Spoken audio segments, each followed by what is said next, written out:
Hey everyone, welcome back to Endless Money Pits. This is a 2001 Chevrolet Corvette, and today I'll show you how to replace the headlight bulbs.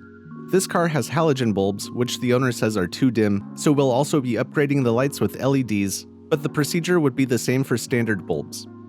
I'll also be replacing the fog light bulbs with LEDs, but I'll put that in a separate video.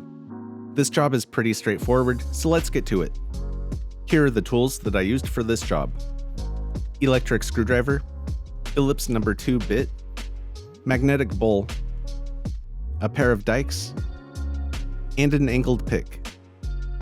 For this job I also needed some zip ties, gloves, and a full set of LED bulbs. The kit includes two 9006 style LEDs to replace the low beams and two 9005 style LEDs for the high beams. Each LED light has its own heatsink and a fan, and they each have a small wiring harness that we'll have to find space for. First, turn on the headlights, then turn the light switch back one notch so the headlights turn off but stay open.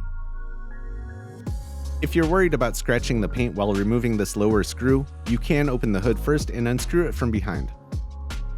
Remove these two inner screws and a third one on the outside. The plastic trim only clips in at the top center. Pull the trim down and forward, then rotate it forward to remove it from the headlight housing. Now we need to open the hood to get better access behind the headlight.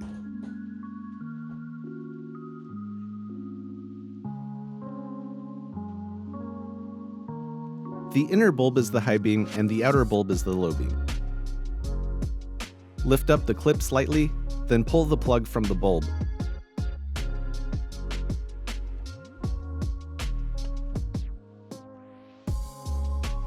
Twist the inner bulb counterclockwise and pull it from the headlight.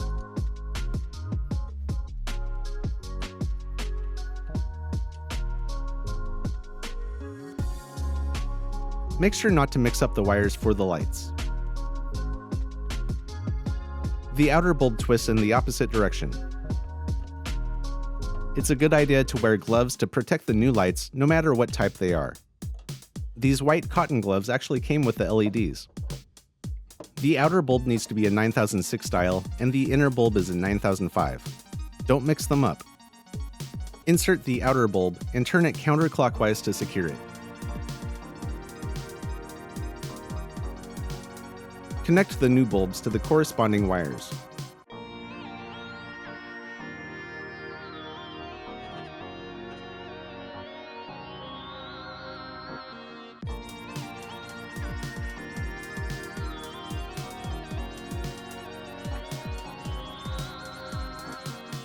The inner bulb needs to be turned the opposite direction.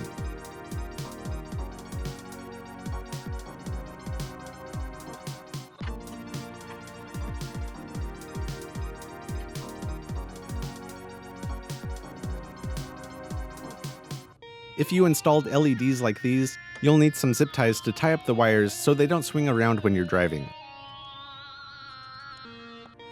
Always trim your zip ties.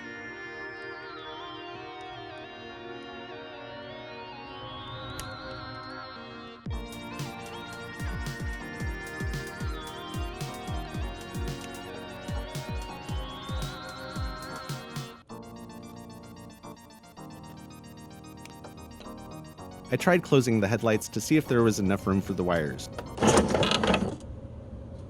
I'm not convinced it likes that. It didn't sound very good, but I couldn't see anything with the headlights closed. I decided to pull the wires up and back and use some bigger zip ties to secure them to this piece of metal. An angled pick made it easier to pull the wires closer.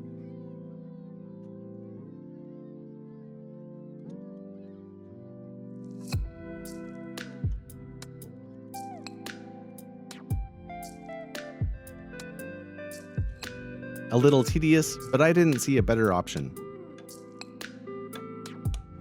I tried closing the lights to test the fitment again, and it seemed a lot better.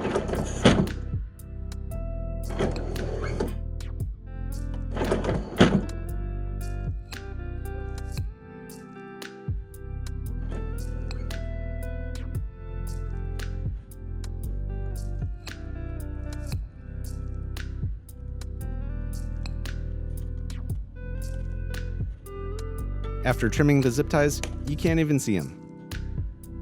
To reinstall the trim, insert the bottom edge first, then rotate the piece back while pulling the sides outward to clear the headlight panel, and finally, slide the top portion back and up into its mount. Now you can reinstall the 3 screws.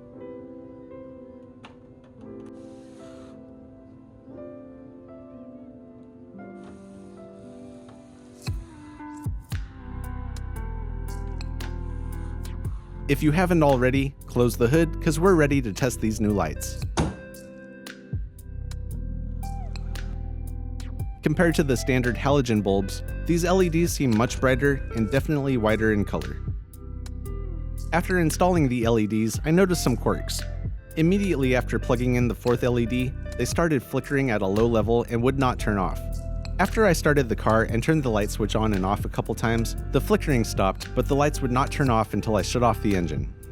After taking the car for a couple test drives, the lights would finally turn off with the switch, but would not close. I figured out a little trick to get around this though. All you have to do is turn the lights off, then pull the stock back as if to flash the high beams. This will get the lights to close. It's not a major inconvenience for the owner of this car, and it probably isn't for most people. But if this is something you can't live with, the company that manufactured the LEDs also sells resistors to resolve this issue. Personally, I haven't installed resistors before, but it should be a pretty easy thing to do. Anyway, that concludes this week's video. If you like my videos, consider supporting me on Patreon or donating on PayPal. I think my Jeep needs a Corvette motor. As always, please like, subscribe, and leave a comment down below letting me know what you'd like to see next. And until next time, just keep throwing money at it.